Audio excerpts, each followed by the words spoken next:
Good morning, good morning, good morning. Welcome to Sierra Center for Spiritual Living. We're going to get started right off the bat with our first two community songs. Our musician this morning is Marilyn Gale, our board president. Here we go. Good morning.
Here's something different for you.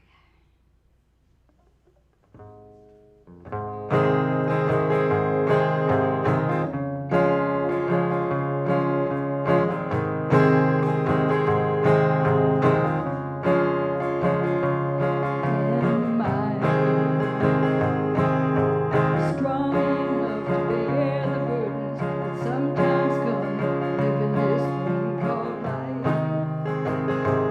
And I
good morning, good morning again. My name is Reverend Rafe Ellis, and I am so honored and privileged to be the senior minister here at Sierra Center for Spiritual Living.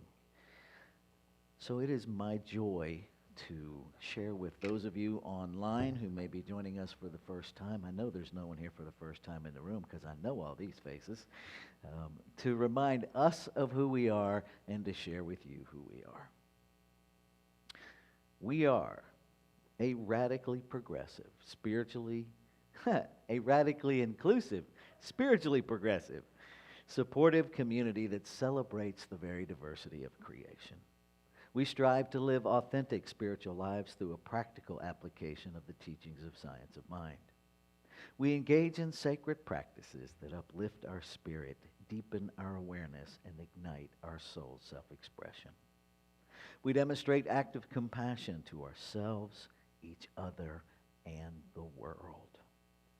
We experience meaningful contribution through giving generously of our time, talents, and treasures, and we intentionally promote our community and our teachings.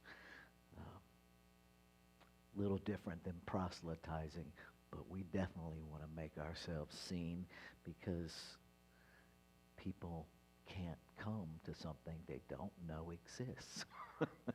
So if you are joining us through live stream, you can participate in that right now by sharing this live stream on whatever social media platforms you play on. And so one of the things that we do is our inclusion candle lighting ritual. And so I'm going to ask our board president to come join me and assist me in this process. Maybe. Light. Okay, I'll be right back. I have another one.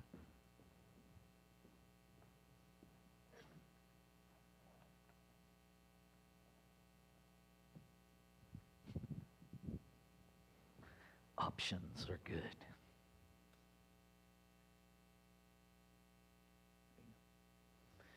There we go.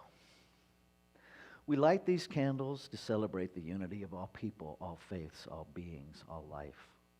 We light the first candle for the shamanic traditions, honoring the beliefs and practices of all indigenous peoples. We light the second candle for Hinduism, honoring the path of knowledge, action, and devotion. We light the third candle for Taoism, honoring the path of ultimate reality, the natural way. We light the fourth candle for Judaism, honoring the ethical path of living by sacred law. We light the fifth candle for all forms of Buddhism, honoring the middle way and path of compassion. We light the sixth candle for all forms of Christianity, honoring the teachings of Jesus as the path of love, forgiveness, and healing by the presence within. We light the seventh candle for all forms of Islam, honoring the path of submission to the will of God as the highest calling.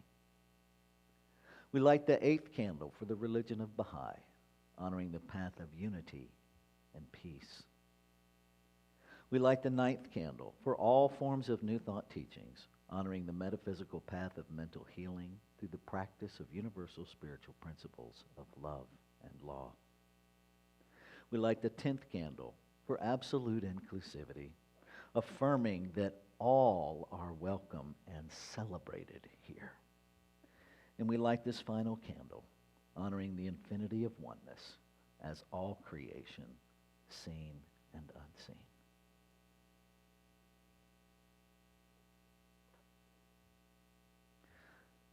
I'm going to give Marilyn just a moment to get her guitar back where it can be played.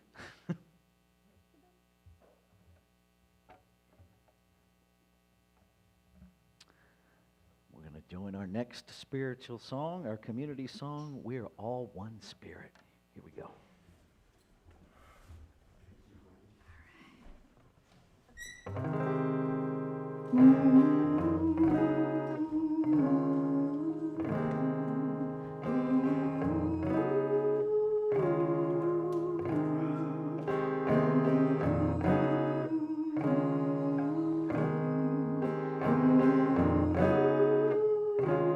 As long as the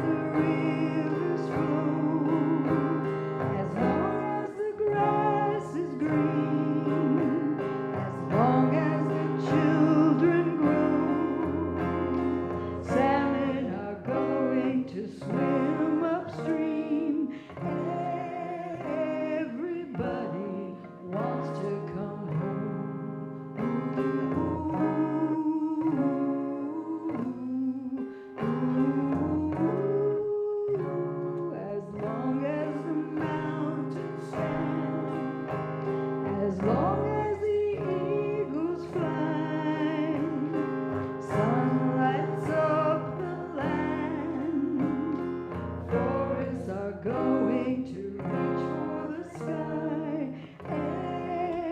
Everybody wants to come home. We are all one spirit. We are all one spirit. We are all one spirit on our way home. We are all one spirit. We are all one spirit. We are all one spirit. We're not alone. As long as the tide comes in, the moon shines above.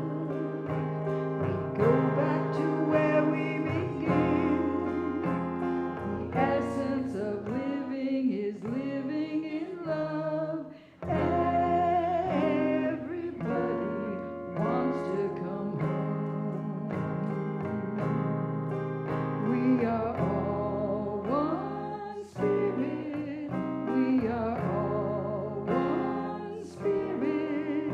We are all one spirit on our way home. We are all one spirit. We are all one spirit. We are all one spirit. We're not alone. 'Cause everybody wants to come home.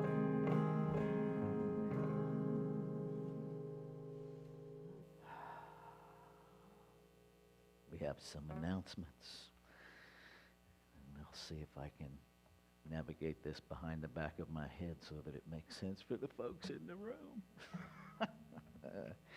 The first is the obvious one. We are here in person. We are still using our bead system, and so if you come in person, you can put on a red strand of beads that communicates to everybody to please stay at least 6 feet away from you, to not touch you, to converse with you from a distance. If you're not sure, you can wear a yellow strand of beads, and that communicates, I'm figuring this out one person at a time. Please ask me before you approach and touch me. And if you're comfortable having conversations with folks closer than 6 feet, if you're comfortable shaking hands and hugging, you can wear a green strand of beads, and that communicates that. If you want to save space on either side of you, you can grab a couple of seat savers and put those on either side of you. That simply communicates to folks to not sit directly next to you. We do this to empower folks to communicate without having to have the same conversation over and over and over. And so far, it is working. We actually used a similar system with different colored lanyards at our CSL convention this past week so that people could see where your comfort zone is, because having that conversation over and over again with 200 people would have been really distracting and a little mind-numbing. So it's a divine idea in the mind of God that's working. All right. Our next announcement. There we go. Our Going Deeper, we will be back this Wednesday night, 6 o'clock, and it really is just a time to get together and have conversation about how are you applying these principles. If you are, and if you're not, what's getting in the way? It is a safe, brave space to come, be honest, and it's the beauty of community, because we need each other to support one another and to reflect on all of these processes. So I invite you to come join that. It is also through Zoom, and we'll do a hybrid experience where, as best we can, we'll have folks in the room on camera as well as folks on Zoom in the room. It's a whole new wrinkle to learn to play with. So please join us Wednesday evenings at 6 o'clock. Our annual meeting, which is a business meeting, is next Sunday at 11:30.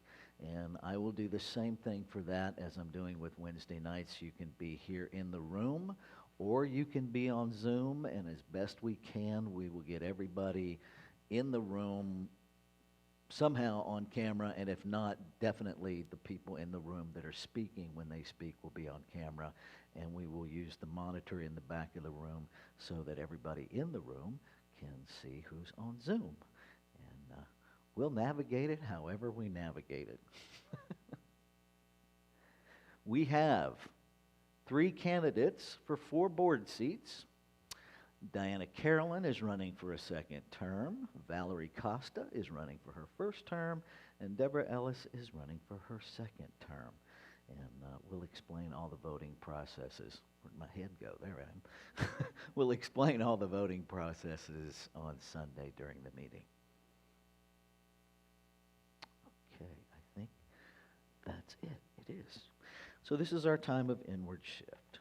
So I invite you to kind of let everything else fall away. Let the announcements sink in. Our community value this morning is integrity.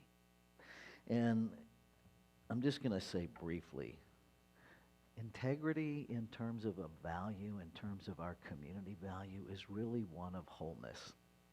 It's, the most immediate thing that comes to mind when people think about integrity is honesty. And integrity is much more than honesty. It is a wholeness. And sometimes that means embracing the shadow as much as the light. It means embracing the discomfort as much as the comfort, to really allow ourselves to embrace the absolute wholeness, the wholeness of ourselves as individualized expressions, and the wholeness of a community. Because a community that is in any kind of growth process is going to have bumps, and it's going to have chaos, and it's going to have conflict, and if it doesn't, it's probably not growing. And so I invite you to consider integrity from the standpoint of, how do we embrace the whole community? How do we embrace those voices that are different than ours, or that conflict with ours, as still an integral part of the whole? And so Marilyn's going to lead us in our bridge song, Surely the Presence of Love is in This Place, into our meditation.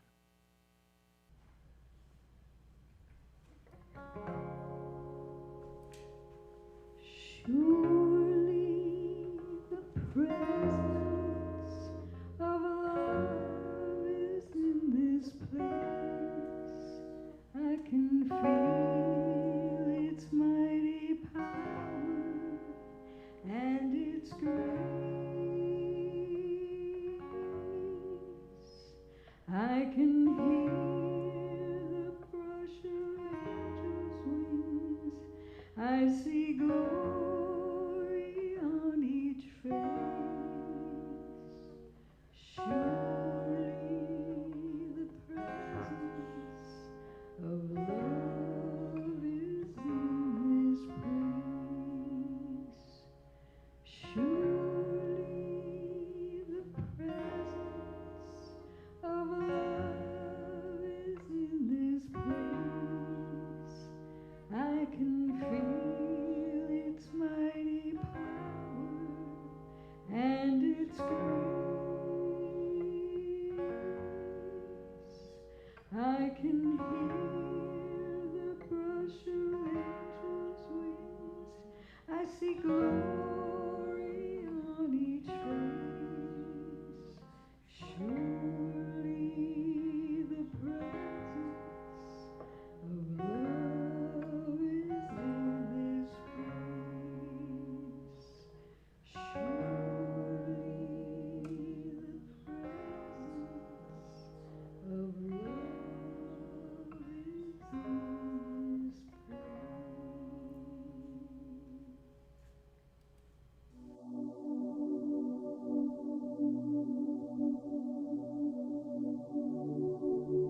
substance, that all life is made out of it, infused with it,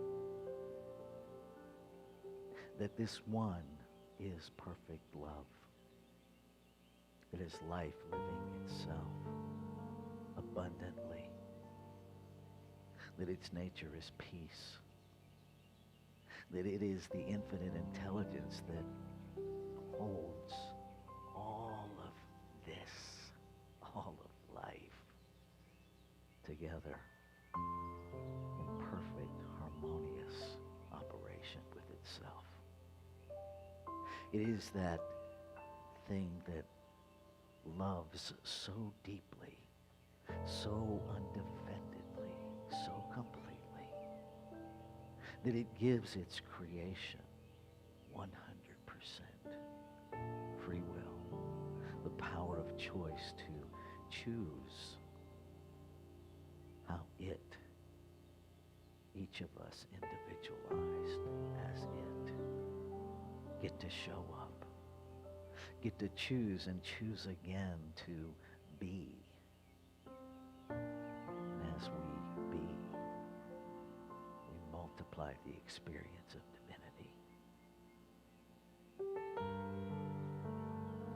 I know that this is my life because I know that I am a divine idea in the mind of the infinite living itself as this thing I call my life.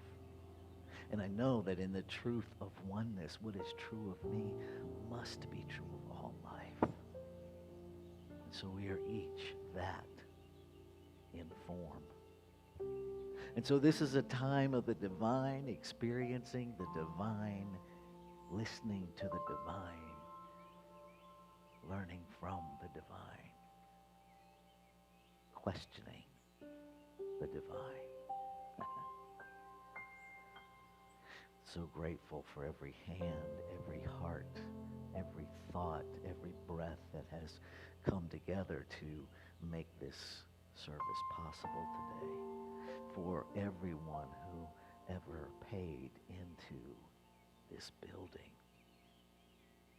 For every nail that was pounded, every roller of paint that was splattered, all coming together in what we enjoy today. Every consciousness of giving to grow it, to sustain it. Grateful for the immediate ones that are participating, that are giving of themselves to make this happen. Grateful for everyone joining us here in the room and for those joining us online and for those joining us at another time and space in this physical realm to avail themselves of God as Sierra Center for Spiritual Living. And so in this deep gratitude, knowing that it's already perfectly done, I can let go. I can let it be. And I invite you to celebrate with me as we say, and so it is.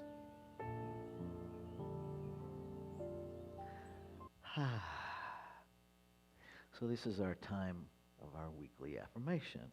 And I will read it through once and then invite you to read it aloud with me. And even if you're in the privacy of your living room, I encourage you to read it aloud as well. I ask new questions and allow answers to come. Let's read that together. I ask new questions and allow answers to come.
every day.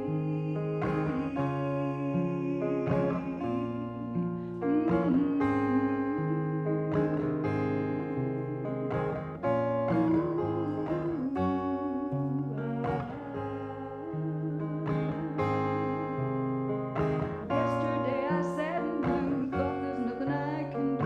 Not a thing seemed grand or new. Happy days were far and few. Yesterday I lived just to survive. Now I've come to thrive, yeah, every day, in every way. I enjoy the expanse. I've learned that life's a dance, and I take my chance every day.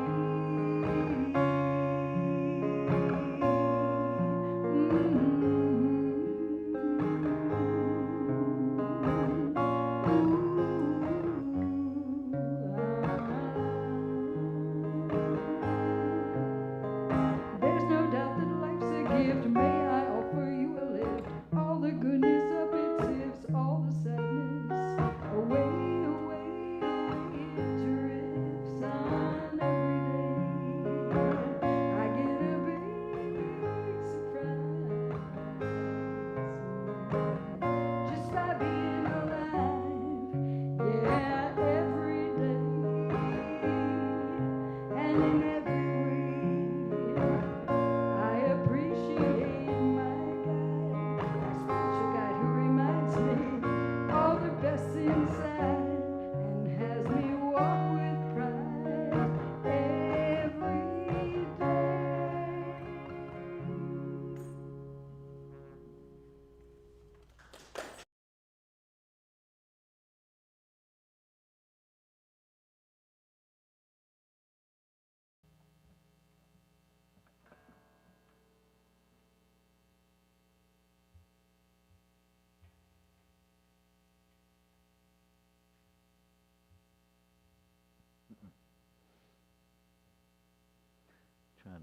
There we go. Because it's much better online without that glow behind me. Let's take a breath together.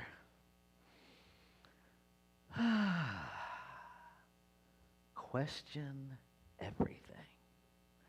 This is our divine invitation to be a perpetual 3-year-old. And perhaps that is the best thing we can do. One of our statements from what we believe, our Declaration of Principles says this: we believe in the direct revelation of truth through our intuitive and spiritual nature, and that anyone may become a revealer of truth who lives in close contact with the indwelling God, the indwelling Spirit. How often are we really in close contact with that indwelling Spirit? That's the question. I know a lot of us ask a lot of questions, but I wonder what motivates our questions. Is it questioning what's actually happening, or are we questioning in the physical realm? You know, how many of our questions start with a finger pointing at someone else? Like, what is wrong with you? What is wrong with them? Anybody else ask those questions? And the problem with that is it presumes that we're actually not part of them, that there's an actual separate us and them. And I suggest to you that maybe our questioning needs to start there. What is operating in my belief system that is so deeply anchored in separation thinking that I actually believe there's an us and a them? And what's operating in my consciousness that whether I ever admit it or not, positions the us way above the them. Notice how we do that? Right? When we're talking about them, we don't ever say, what's right with them and what's wrong with us? That's not where we start. We start in consciousness, in the subconscious, separating ourselves. And then in order to justify that separation, we label, we other, and we other them, and we other us. And interestingly enough, in the realm of social justice, it's not so different. Right? It's just, who are we othering today? Where is my point of self-righteousness? Where I'm not that. You know, in the back of my head, I hear Pee Wee Herman. I know you are, but what am I? Right? And perhaps the more informative questions for us to begin to ask is, what do I really believe in? What do I really believe in? Do I really believe what I say I believe? And if I do, then maybe the next question is, why isn't it showing up in my life the way I say I believe it? Why, if I believe in oneness and wholeness, how is it that I can create these, let's just say it, convenient and comfortable, self-affirming categories of others that I don't want to be? How is it we do that? How is it that we say we believe in wholeness and oneness, and yet we find ways to make things not part of us? Do we really believe what we say we believe? That's the question. And if we don't, then perhaps the question is, what do we really believe? Perhaps we need to start by, I don't know, here's a radical idea, getting honest. To get honest about what you do believe. And then perhaps we can explore, is it even my belief? Or was it a belief that was just handed to me generationally? And is it a belief that I ate 3 meals a day at the table in the high chair? And then in the booster chair? And then in the big kid's chair? And I've yet to examine what I actually believe. Because the way socialization works, folks, is we're all walking around with belief systems that are generational. When I was taking Buddhism in graduate school and in ministerial school, it really helped to reframe. Because we think on many levels, if you talk to folks about karma, they'll tell you that karma is the payback for something you did wrong.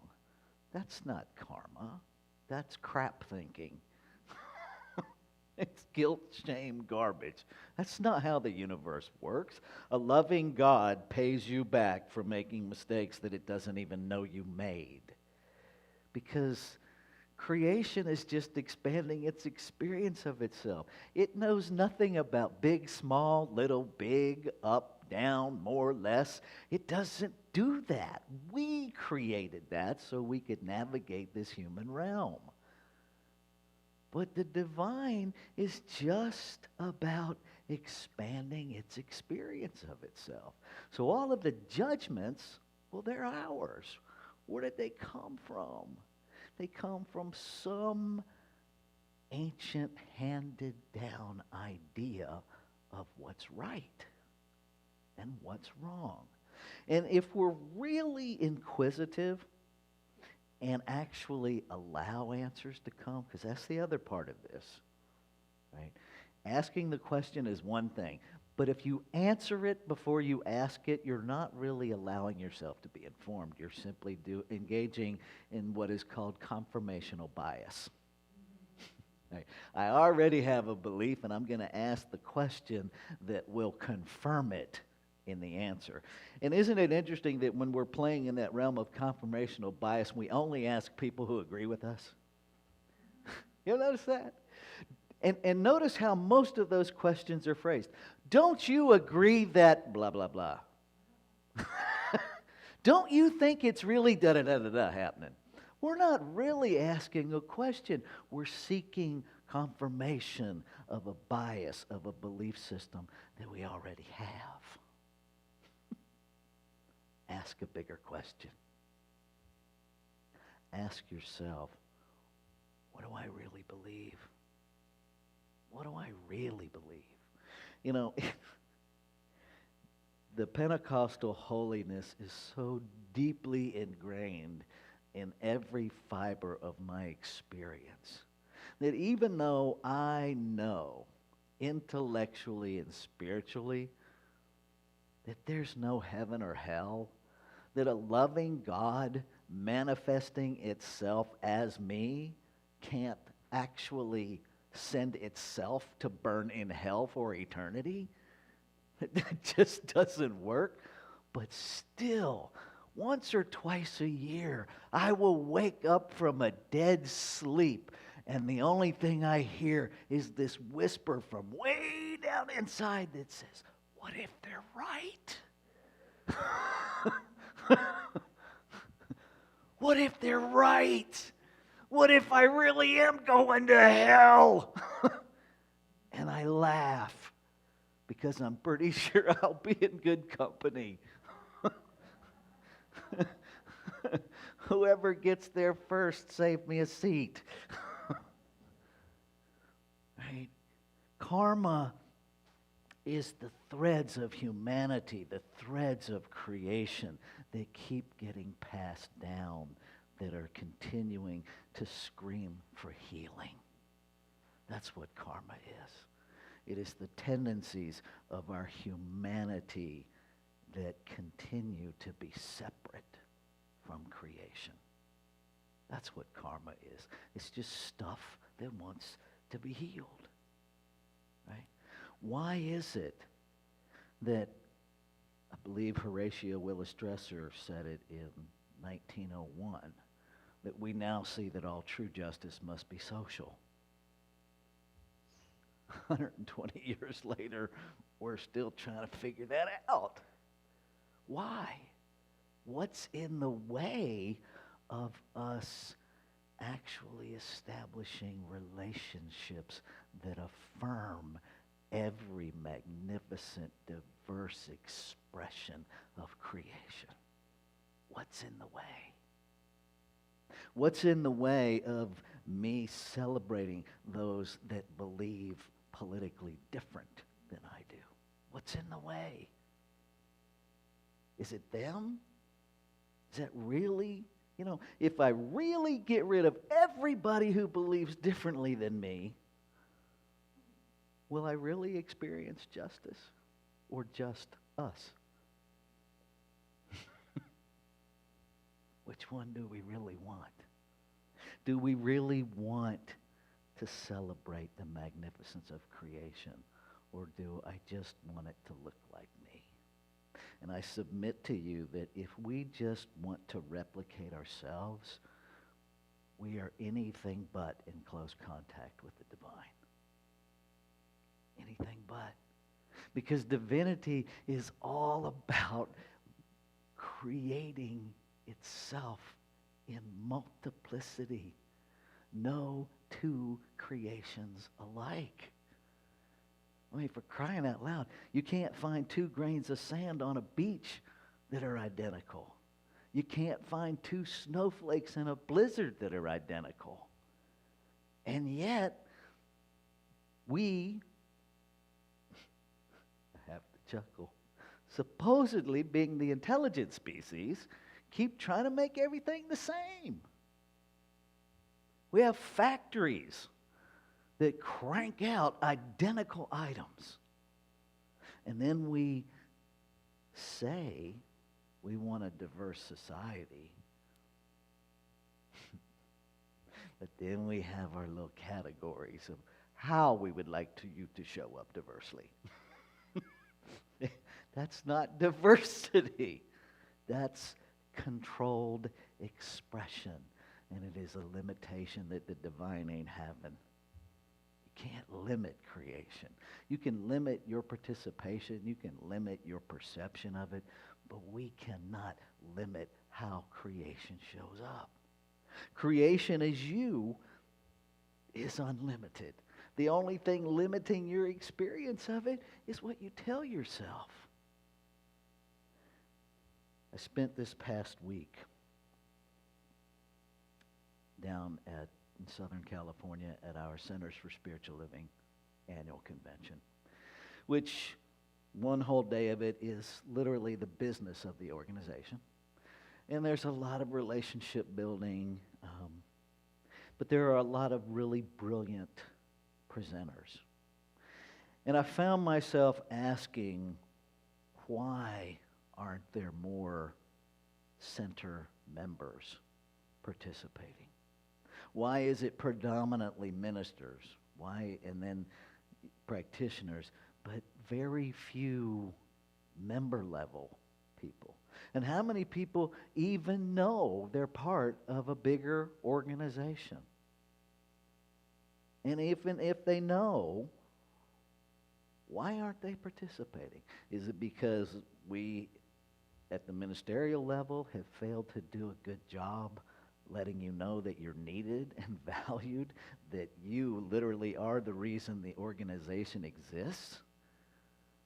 Because an organization without members, not much to do, right? And if we bring that to this level, without you, I'm pretty sure this building doesn't need me. No? A center doesn't need a minister if it doesn't have engaged members. We used to say we'd just be talking to empty chairs, and now we've made that a reality anyway. So that's not the reason. But how do we allow ourselves to shift? How do we allow community to be reimagined? How do we allow ourselves to reconnect beyond what we used to do? Beyond there's a right way and a wrong way to do it.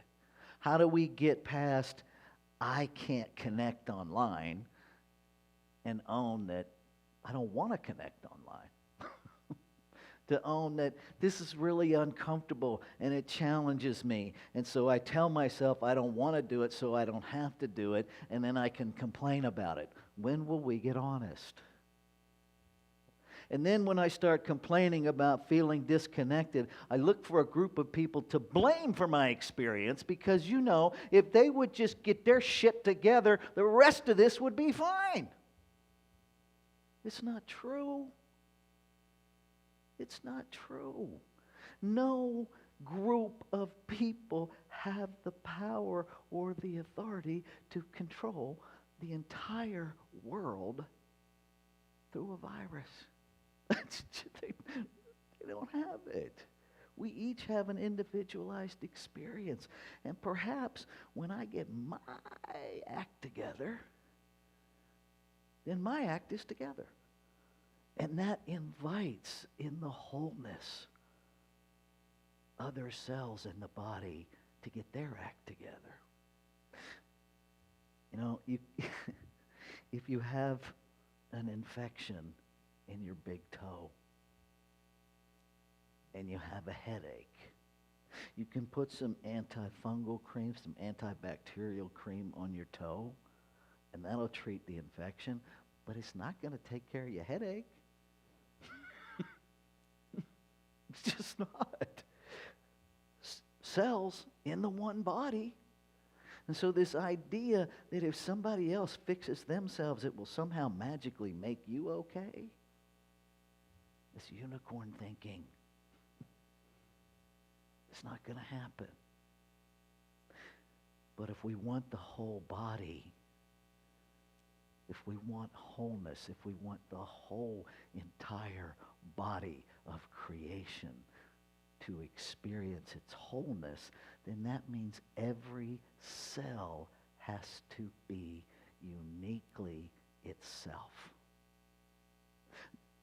I do not want my liver cells to wake up in the morning and decide they're tired of being liver cells, they are going to be kidney cells today.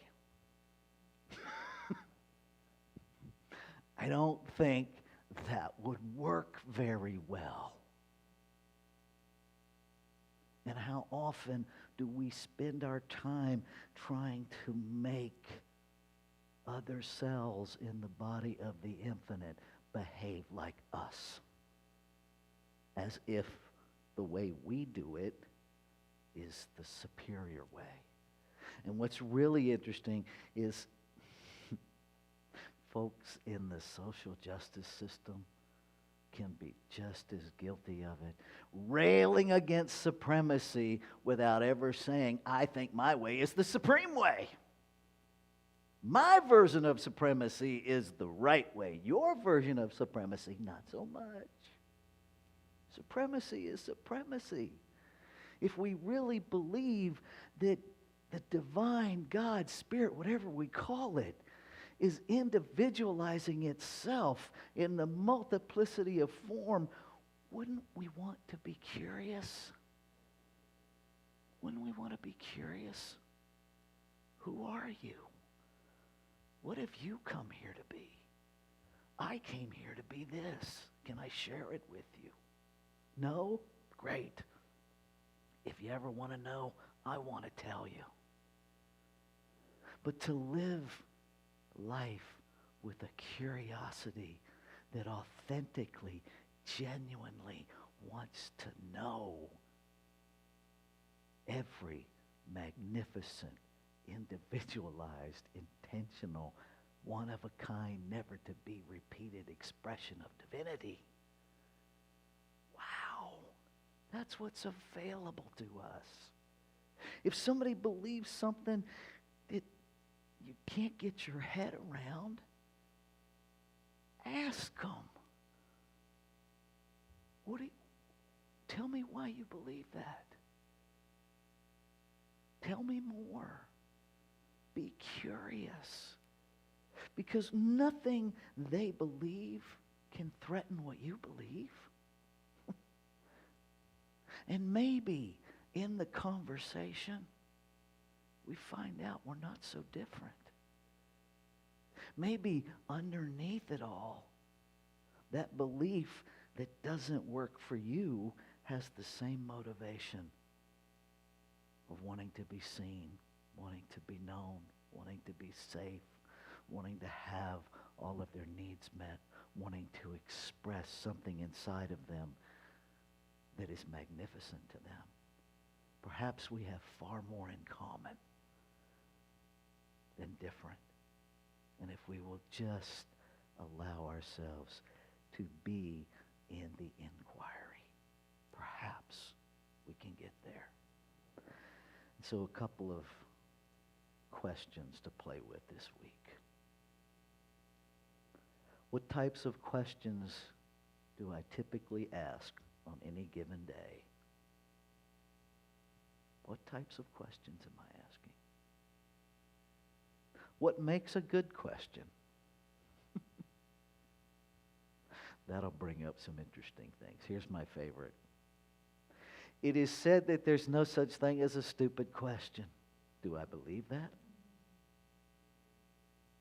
Do I really believe there's no such thing as a stupid question? Why or why not? Welcome to your shadow side. What keeps you from asking questions? How do you stop yourself? Because you have questions come up. What stops you from asking them? I'm going to close with this.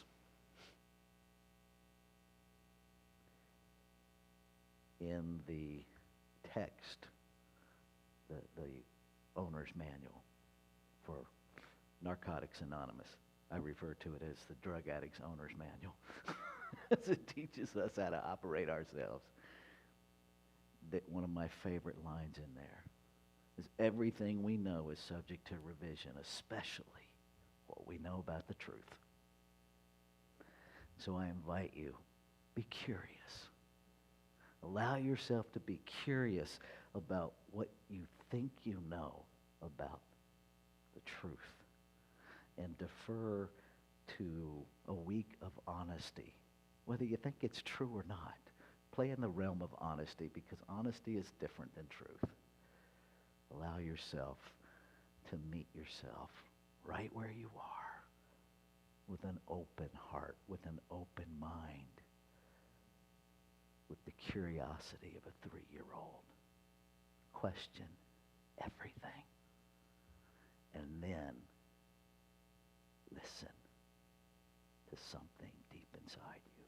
Let's take this into prayer. And so I recognize the infinite, that place of absolute curiosity that creates out of its curiosity to expand its experience of itself with no judgment, with no agenda, simply creates and then sits back and experiences the expansion of itself. I speak a word of realization that I am that every breath I take, every thought I have, is a thought of the divine, in the divine, about the divine, expanding the divine. And I say yes. I say yes to living in that place of curiosity and then listening to the essence of my being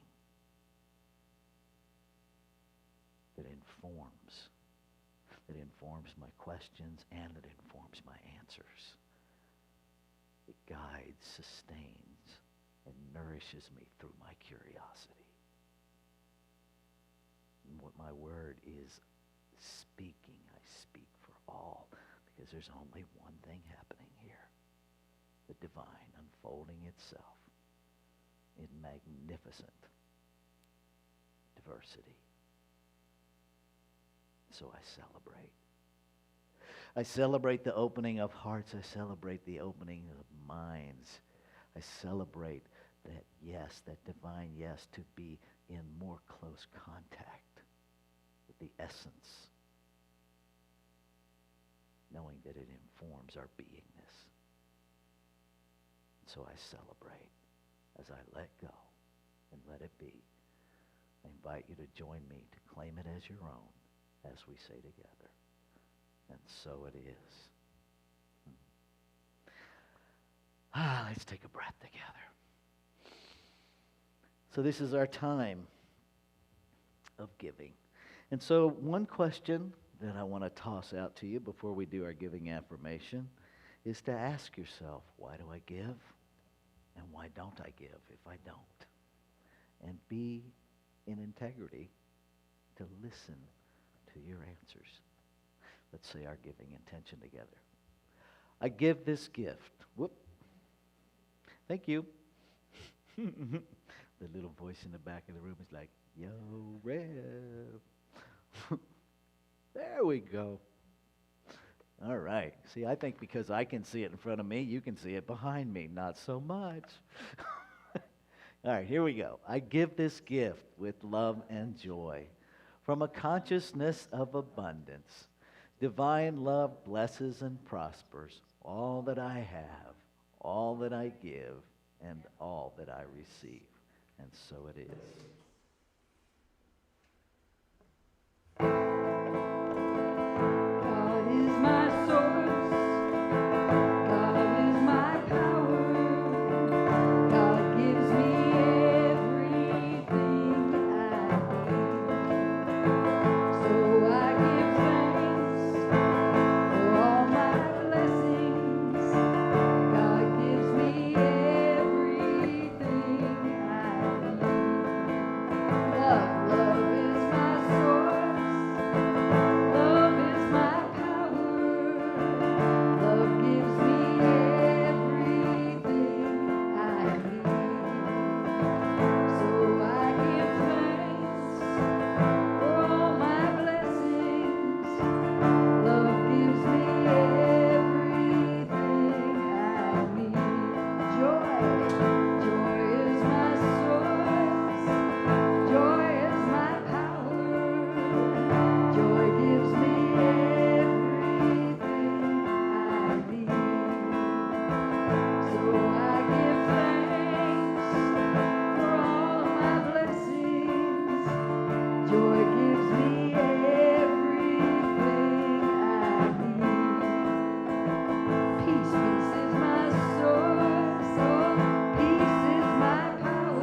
And so I speak a word of blessing, a word of gratitude, a word of acknowledgement for each gift, knowing that the divine as money sustains itself, grows itself, expands its experience of itself as we give through Sierra Center for Spiritual Living to do God's work in the world. And so it is. Okay. There we go. And so, a couple of reminders. We are meeting in person. If you're local, we would love to have you. If you're still sorting out your comfort zone, we get it. Our annual meeting is this coming Sunday at 11:30. And before then, we have our Going Deeper on Wednesday night. You can come in person or through Zoom. The link to that is in the newsletter. So I want to thank Marilyn Gale for being our musician this morning.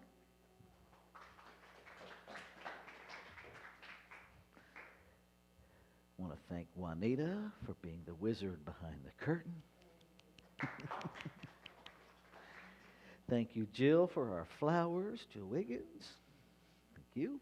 Thank you, Judy Silberman, for being our greeter and our usher. And thank you, Hillary Dart, for organizing all of that stuff. Thank you. And thank you for joining us, because it's way more fun to know that there are human beings in the room and experience them than not.